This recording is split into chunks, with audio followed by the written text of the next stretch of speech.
Let's go. Welcome everyone. We are here for an Otago Regional Council workshop on community transport and in particular what are Council's aspirations for community transport. A warm welcome to Anita Dorr and Robin Hyde up front there, who are going to take us through much of this. I'll hand over to them in a moment. We'll hear from them fairly briefly and then we'll be opening up to questions and further discussion. I will just point out that, what are we doing here? Well, Council in June last year agreed to a new regional public transport plan, and there are certain actions in there directly related to community transport. So we are here to be advancing the agreed actions of the RPTP. So over to Robin and Anita. Good morning, everybody. Good morning, everybody. Thank you, Councillor Somerville. So I guess we're just here today to really get some good discussion going around community transport and seek Council's direction on how we should progress. As Councillor Somerville has said, we've got some actions outlined in the RPTP, which we're now looking at how we develop that. The slide pack obviously covers quite a lot of information, but the key things that we'd like to talk about today, I posed as a few questions. So essentially, how would Council like to progress with community transport? What community transport model should we develop for Otago? And you'll see in the slide pack, there's quite a lot of information based around that. A couple of examples, what happened in other regions in Canterbury and Waikato. But essentially, community transport at its most infancy is wholly led by the community. They're delivering services that meet their needs, and they're funding it and delivering it and doing it all themselves, right to the other end where we start contracting services similar to a bus model. And then I outlined some options in between. So based on sort of where Council sits on that spectrum, what support can Council provide for that? And again, you'll see some examples in there. The support may be around staffing resource, financial support in terms of grants, or like an annual grant or a contestable fund. And then also, the community that are delivering these services, they're often older, they struggle to manage the regulatory environment and some of those other resources that they need to provide their services. So there's possible options there. The fourth question is, what is the desired timing and scale of our community transport program? Do we want to get underway pretty much straight away, or is it a more long-term project? Obviously, recognising the RPTP is for the next 10 years. And then also keen to understand what Council sees as the success factors for community transport. How do we know we're doing a good job? And so just in terms of process, our intent is that there'll be a paper to Council in March on community transport. We will be asking you a series of decisions, and so we're just looking for discussion here to help inform that paper. Thank you. Thanks, Robert and Anita. Now that we understand everyone well, the councillors will have read these papers. So we are opening up to questions, and also, of course, bear in mind those questions up on that screen that we're wanting to hear what councillors think in response to those. So any questions? Hilary and then Kate. I'm concerned about this slide because this is not a council meeting. And, well, for two reasons. One of them is that we shouldn't be giving directions to staff today about these things. Whether we'll provide support or what should we develop or something. This is not a council meeting for us to give directions. So I'm concerned. Where I understood that this paper was moving forward to was so as that we could understand where we had got to in the discussion, and that it may help inform the conversations councillors are having about what our priorities are in the future. Answering these questions is not sort of, so I guess I'm saying questioning whether we're supposed to be trying to answer these today is one thing. And what Maybe we're I'll sort of- go. So we're very clear that presentations / workshops can't be used for formal direction from the council table. This just gives you an idea of the type of things staff have in their head that will help them prepare the paper so you can make whatever that next decision looks like. So these have always been used as a way to hear councillors have conversations about topics that enable staff to pick up some key things that are transferred into a paper for you to have your formal consideration and debate and decision-making process. And it's an important part of our process. Otherwise, we would be bringing papers to you cold, and that would be an entirely inefficient way to work. So we're 100% clear that there is never a decision made in this format or in these forums. And we'll have a think about how we put headings up on slides in the future. But this is just, these are the things in the staff minds they will be listening out for when you have your conversations today. Or ask your questions or whatever that might look like, that will help put some content that is useful into the next formal stage of the process. So hopefully that provides a bit of context for these, what we try to get out of these informal get-togethers. Thank you for that clarification, Richard. It's very helpful. Kate. First one is just the one with current situation in Otago, and I think it would be fair to also acknowledge that there is a service that comes down the west coast through Makarora and into Wanaka and then to Cromwell, I think, and then one from Dunedin to Cromwell via, I think, Milton was that somewhere for the intercity? Yes, these are not the intercity services. No. These are ones that we've had a summer student helping doing some work around the community transport space, and he's researched using obviously public sources as to what's available in community transport in our region as it stands. And these are organisations that are currently all funded by themselves, the likes of St John, Red Cross, Presbyterian Support, RSA, all those ancillary transport services that are in our community that we're probably not aware of. Okay, no, that's great. It was just that I think there are commercial services that we should acknowledge because we don't want to undermine those. And I do know that the Cromwell to Alex and the Cromwell to Wanaka is relatively well used. Yeah. The other question, and listening to the radio early this morning, where they're talking about Ministry of Education routes, and some people saying, well, you can pay to get an extension from those. And I don't think the way that whole system is set up is an opportunity being wasted, because there are opportunities for looking at them as being services into the communities. You look at it out from where there's active discussions right now saying how can we get Mosgiel to get on it twice a day, and yet you've got some school buses going there, not all of them are full, that can't take adults, which seem to be a opportunity being missed, and we just can't seem to break that model as it is. So I think understanding the whole picture is important so that we don't break what may be an opportunity that's already there. And so I appreciate that those are just the current community ones, but the others should be understood and in the mix as well. Are they opportunities? And having a talk to the Ministry of Education. And the reason I always go on about the Ministry of Education buses, they are so vital for communities to be retained.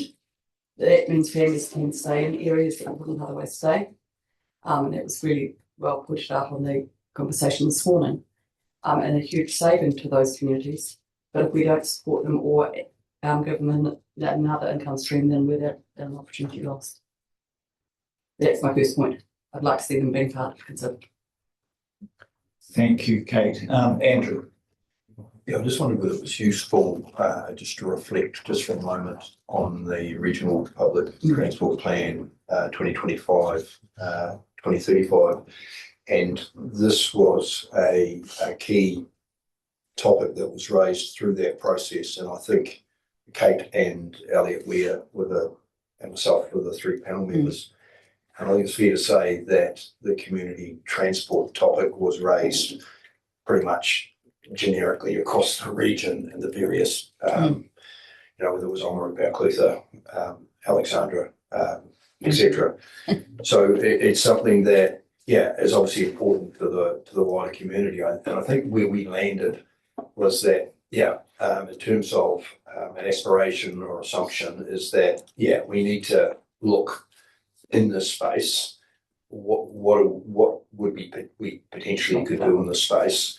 But I think it was very clear that we didn't want to step on anybody's toes. We wanted to be an enabler where we could be. And I'll just give you an example, is that most of these community transport setups really, really struggle to get funding to actually run their vehicles, i.e. pay for fuel. And that's just an example of something that we may or may not feel would be a good investment going forward. But I just thought that may be useful just as a wee bit of a frame around how we've got to this point. Yeah, thank you. Thanks, Andrew. That is good to have that background. Hilary again. I'd like to see a breakdown of what we know or what we could know about the Mosgiel service that's, how do you describe it? On demand. On demand. I'd like to know what we know about the other half a dozen services, or however many there are, that are provided between Dunedin and Mosgiel, and a variety of different people, how much those services are used, how much our services are used, what we know about what the barriers to people using services are, what the cost of doing it the way we've chosen to do it in the meantime, and how it's working. I don't think we know. I mean, I went out to talk to some people out there about election time last year to a retirement village, and they said we can't use the on-demand service because if you ring them,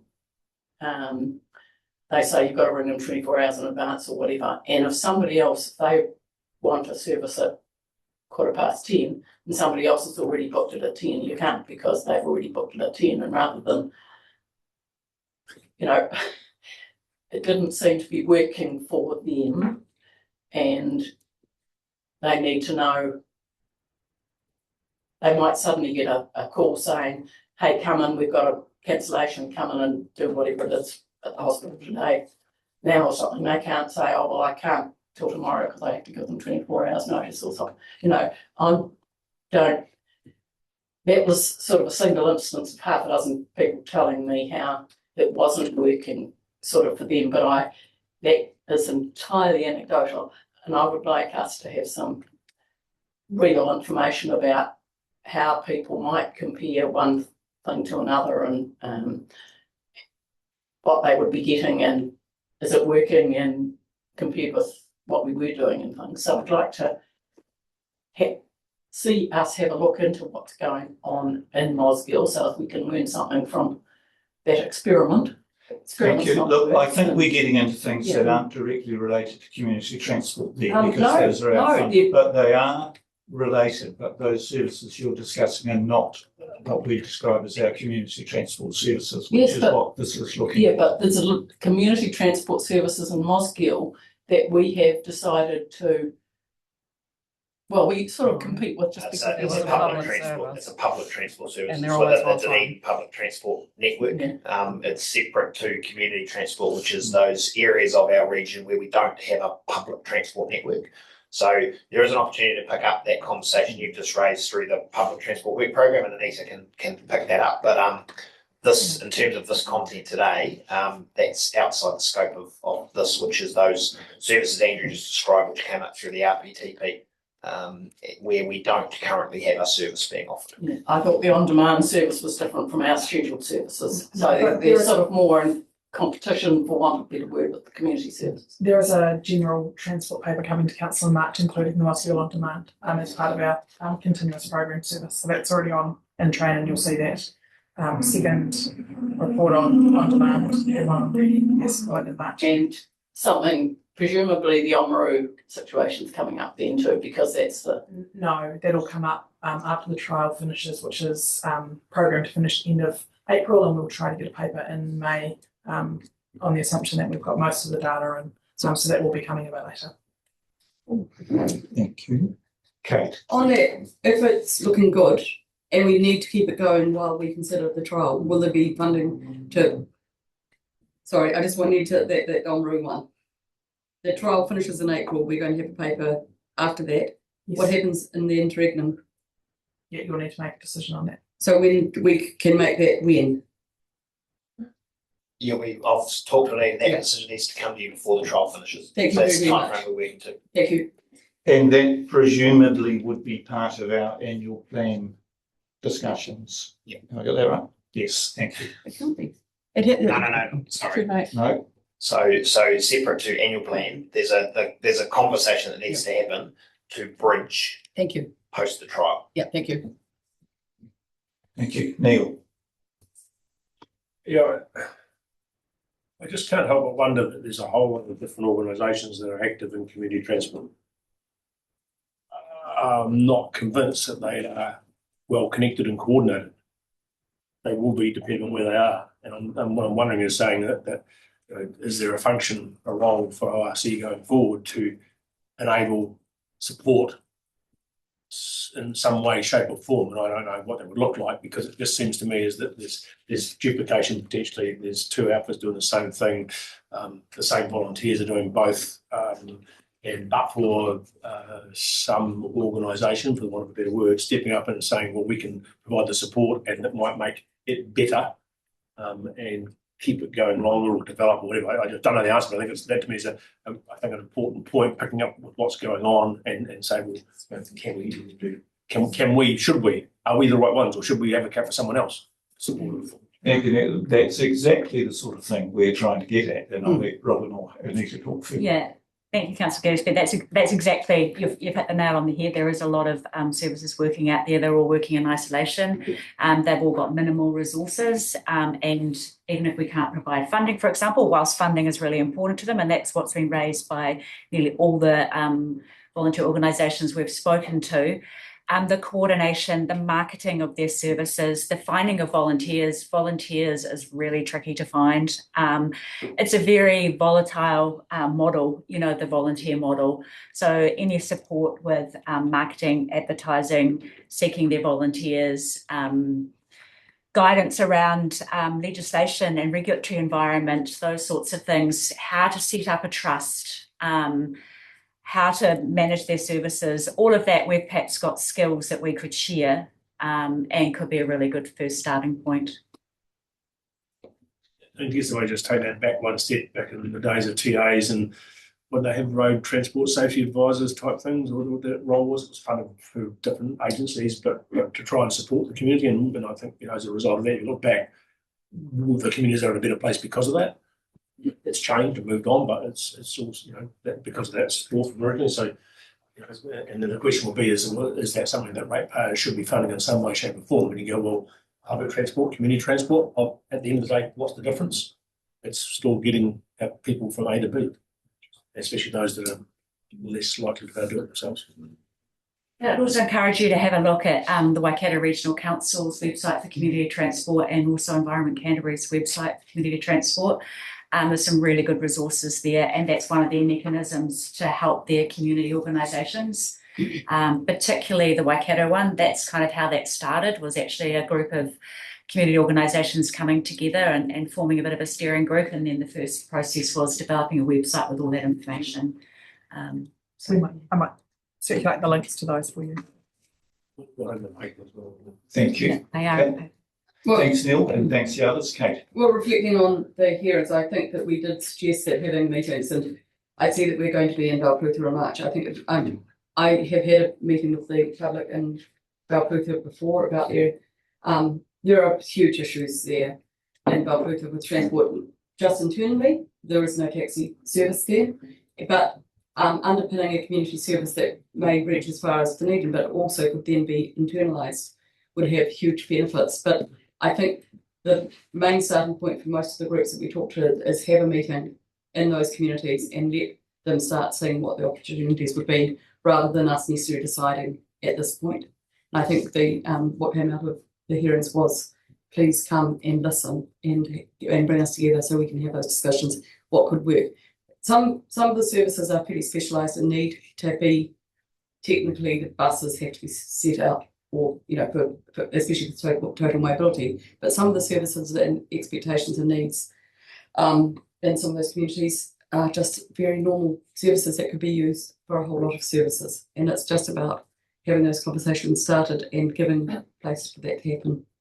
And I really welcome us to do one on maybe the Thursday after the council meeting in the afternoon after site visits in Balcrutha. Andrew and I attended about 7 or 8 years ago a very full meeting in the council led by their community council, Jean, someone. And it was a very compelling case. People are so isolated there, but they can't afford to move, and nor should they move. It would undermine a whole lot of other benefits of them living in Balcrutha. But to get services, it's pretty hard.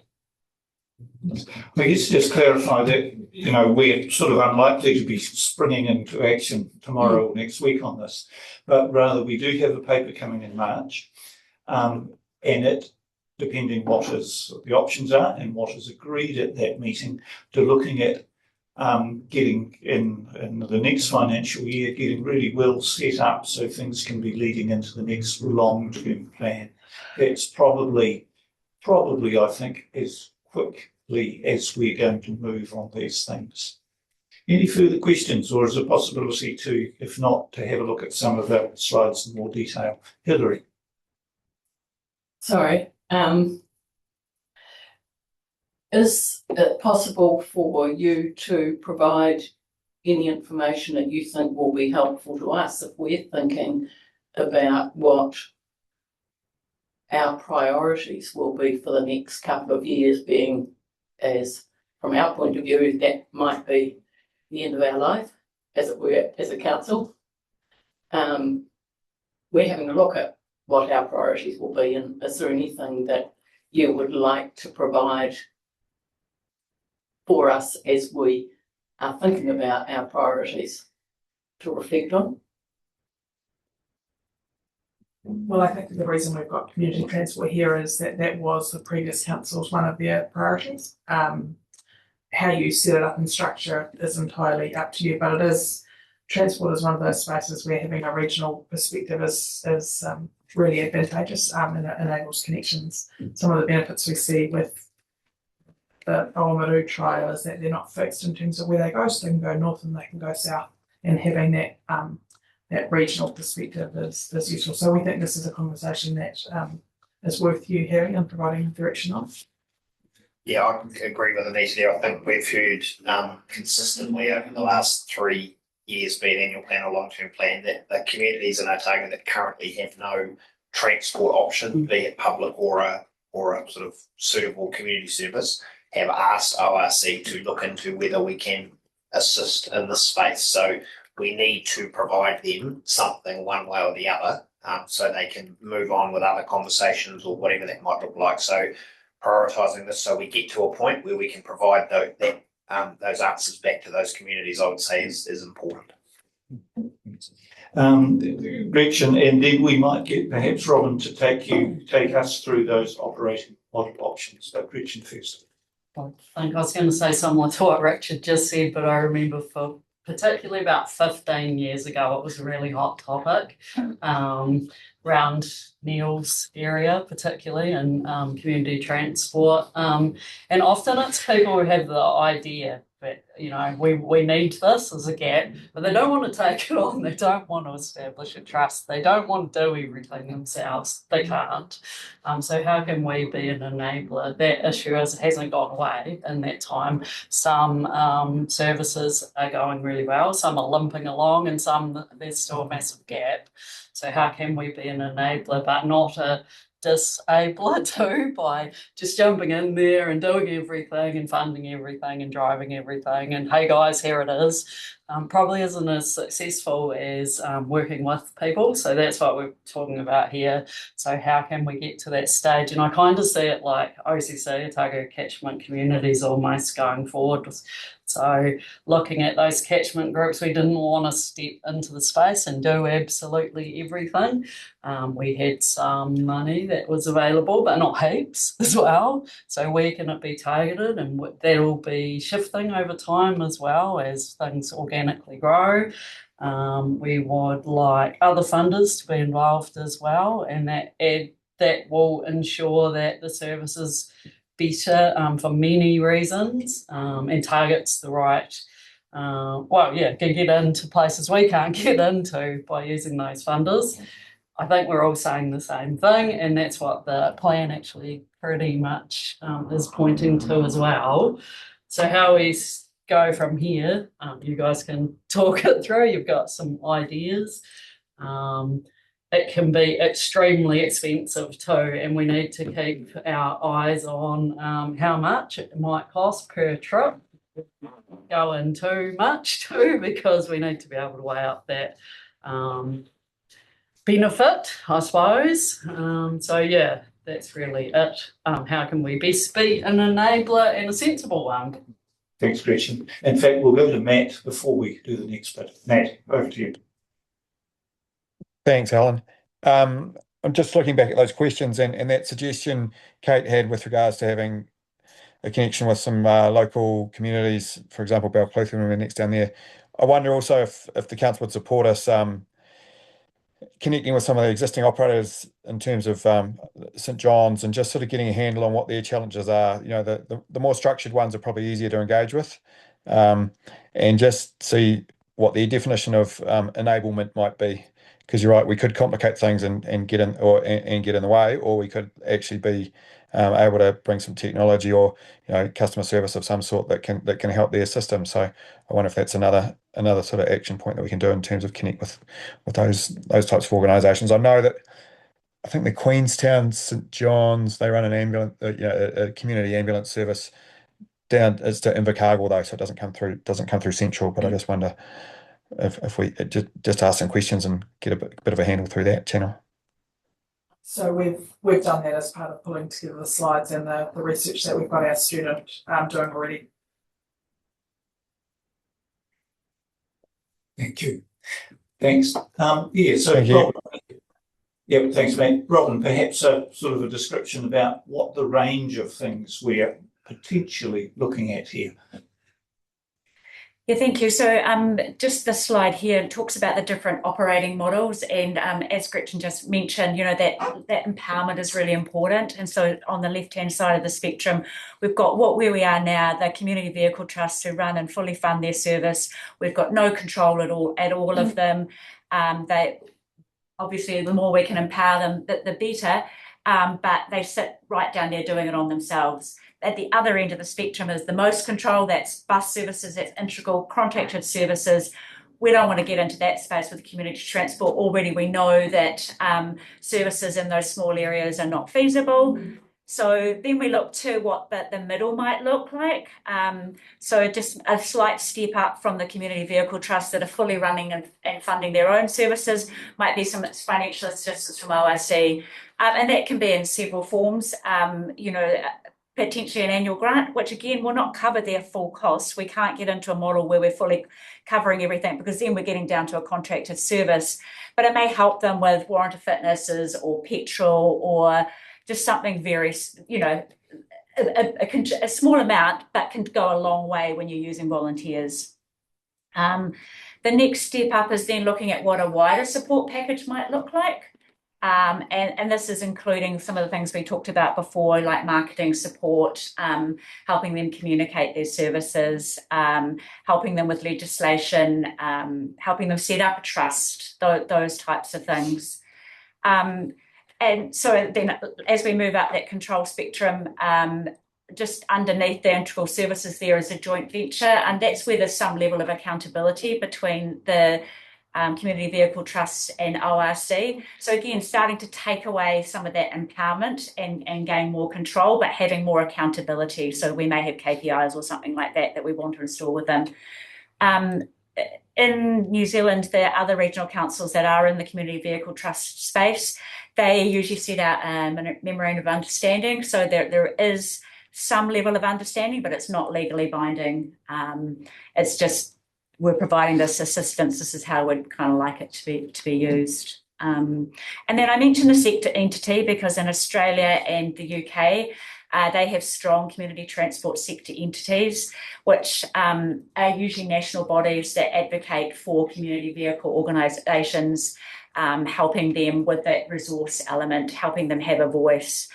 So, you know, there's potentially a role for ORC to help in that advocacy space to get something like that established. So that's the range. Like I say, I think it fits on a spectrum of least control to most control, and it'd be really good to get a sense of perhaps where council would like to start on that spectrum. And again, with the financial options, you know, there is different options there. I've laid them out in the paper. Some of them allow more control than others. And I'll just add, obviously, Oamaru, while its community transport has some unique features. So we had rating money that we've collected from transport in Oamaru.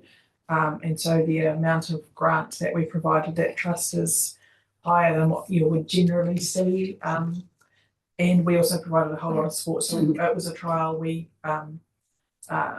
helped in terms of setting up the infrastructure, the agreements that they needed, and helped them with the certifications they needed and things like that. So that was, and I would say, a one-off situation. That wouldn't be something that we would be looking to necessarily replicate. But it's been a really good, support for the community. So it probably fits around about the orange. I would the second Correct. orange. Yeah. Orange, But it is a slightly unique set of circumstances for Oamaru. And the Oamaru trial has also allowed us to think about how we write our policies and framework as well. This means good learning. So, Thank you. So it would be really helpful to hear councillors' thoughts on those range of options. We've already had a few speakers talking about the ORC's role as enabling organisations, which I think is down the left-hand side. And of course, that has the advantage of, well, it seems to me supporting that sort of thing is really very, very good value for money for the council, because we're able to draw on those community resources by providing a smaller amount of support. So that is certainly my thoughts. Any further thoughts or questions, comments? Neil? I can't help but wonder, as we face the challenges with public transport going forward into areas where we don't currently have it, from Alex and those sort of things, is that a more active presence in the community volunteer run situation might actually, dare I say, put off the need for further rating expenditure on public transport. I'm not saying it's not needed, but it might be the bridge between when you have to bring that in, and might, dare I say, save that to a later date if you have a better running model in your community volunteer transport things.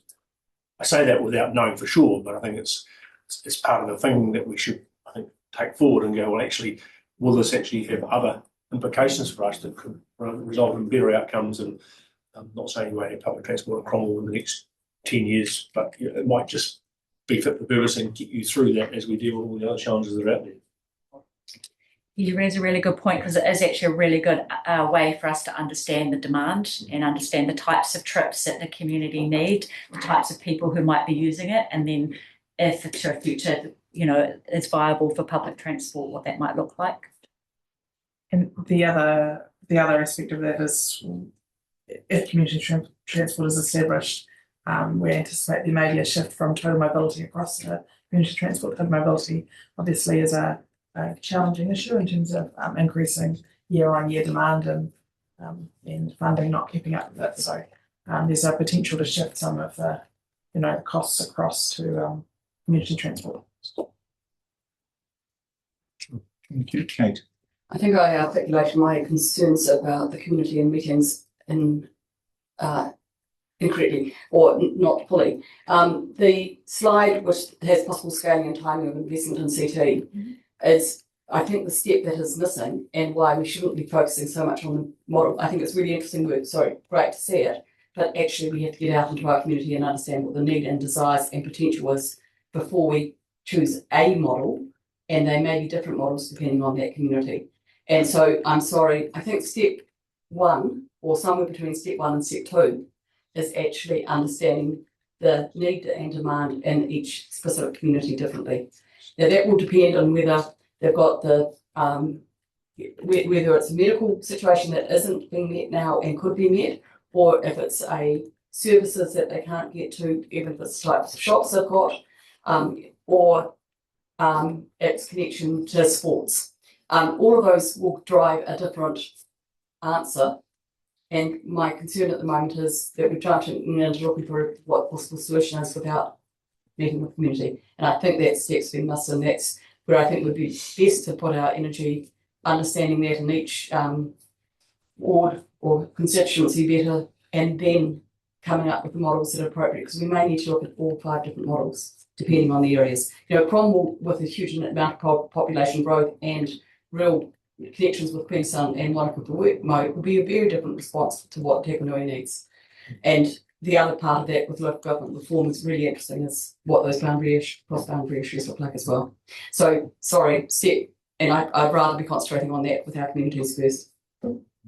Thank you, Kate. Certainly, we don't want to go making decisions without having that community input. I don't think we are jumping the gun on that. My thoughts is that step 2 up there, which is, as we've noted, is not decided yet, is a possible scaling, and that's what would come.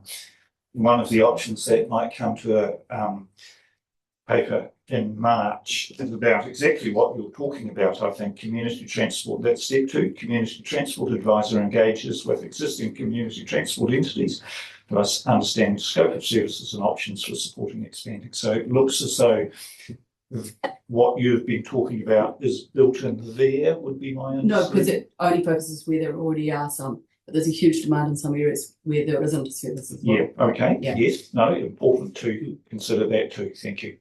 Gretchen. I was going to say the same thing, except, perhaps, I don't know, 0.5 FTE might not have time to expand as much as we might like, but step 2 is where that should happen, and we need a resource to be able to do that work. I agree with Kate, though. You could expand it to other community organisations, etc., key ones in that area. I'm pretty certain the services, though, would be able to link really closely to all of them anyway. But that's the step. Thanks, Gretchen. Matt. Yeah, just picking up on that point, I wonder if that's stage 2, we're better off calling it a community transport researcher. I get it might just be trying to be a bit cute with words, but I think if you do the research, understand the market, both existing and expanding, and then the advice comes afterwards in terms of what the opportunities are and what the costs are, and that sort of carry on. But I think that's the way to go.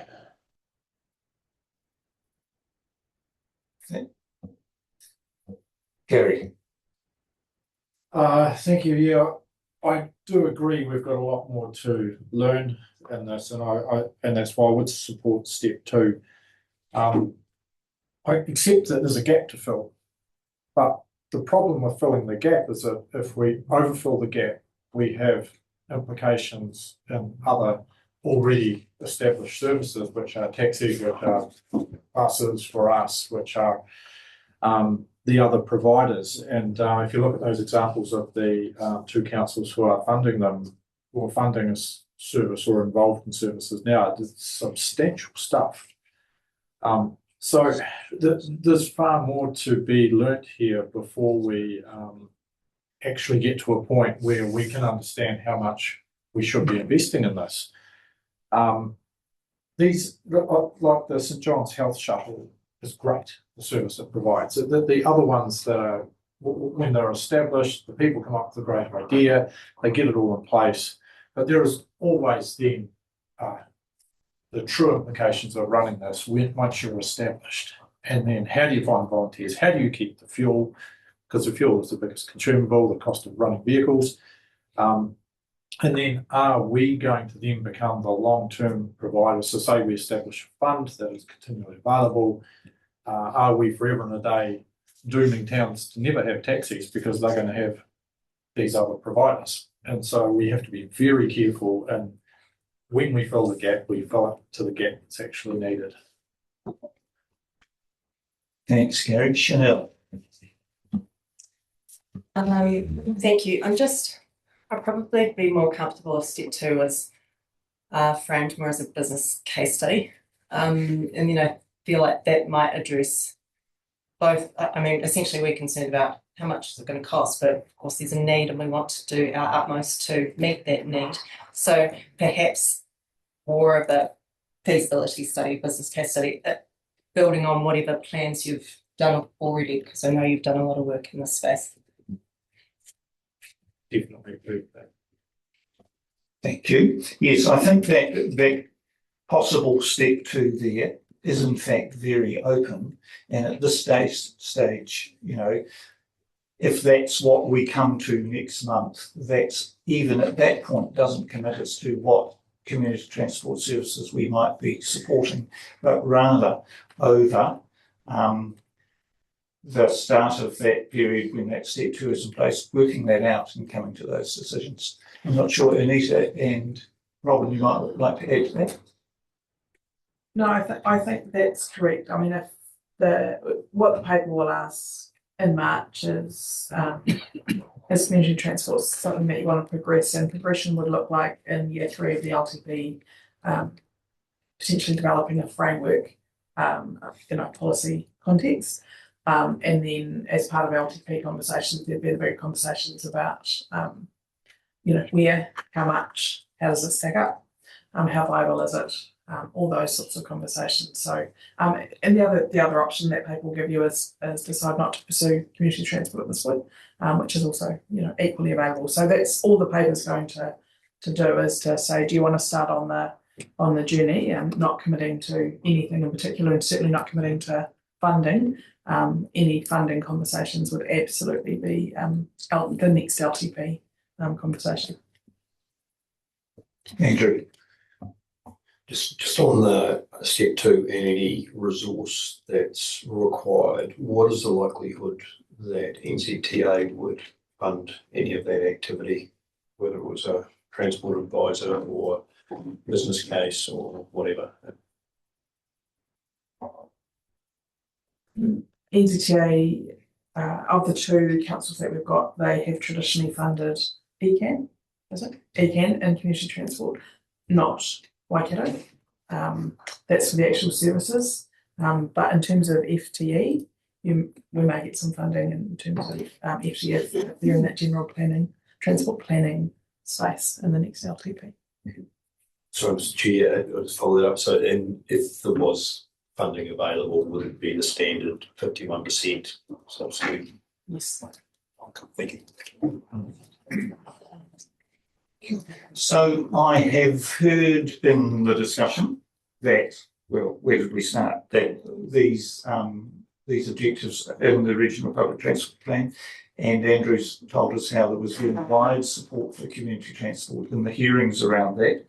We've heard quite a bit of discussion about sort of being enabling rather than taking too much control, as well as the importance of listening to community voices and seeing what's really needed in the community there.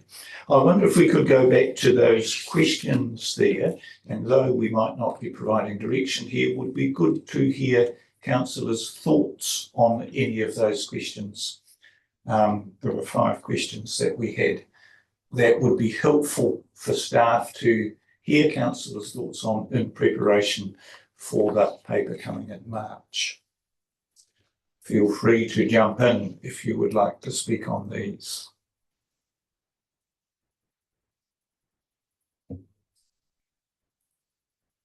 Andrew. I think the key is to learn more about what exists, how can we assist going forward? So I suppose what I'm trying to say, if we do nothing, I think that's irresponsible based on what the plan's telling us, or what we agreed to last term. But I'm not suggesting, yep, we go in boots and all until we fully understand what potentially what our involvement may be, and making sure that we take the community with us. And I think Kate's point is valid, and I think we need to be mindful, as Neil has said, that what's existing, we don't want to frighten all the horses, so to speak. So we need to ensure that we do it in a way that existing operators understand that we're not stepping in this space to take it over. We want to learn more about it. We want to be an enabler, as you've already alluded to, and I think sit alongside the community and the community groups to ensure that it's around essential services can be achieved by individuals living in remote communities, and I'm talking, above average size, your Balclethas and Oamaru's, and they're not cities, but they're large towns. So I think it's important that it helps resilience and for those communities to be able to retain their population. I think that's an important space to be mindful, and another reason why we should be doing an investigation to understand and make the right decision going forward. Thanks, Andrew. I don't see others leaping to speak. I guess I ask Robin and Anita then, in this discussion, have you heard things that have been useful for you in your next step in this process, or is there more that you need from us right now? I think we can craft a paper that will enable you to have a fulsome discussion and provide us with decision-making direction. Very good. Right, there we go. Look, thank you very much, you two, and the others who contributed. We are finished 10 minutes early for this one, and we're back for another workshop at 12:30. Thank you.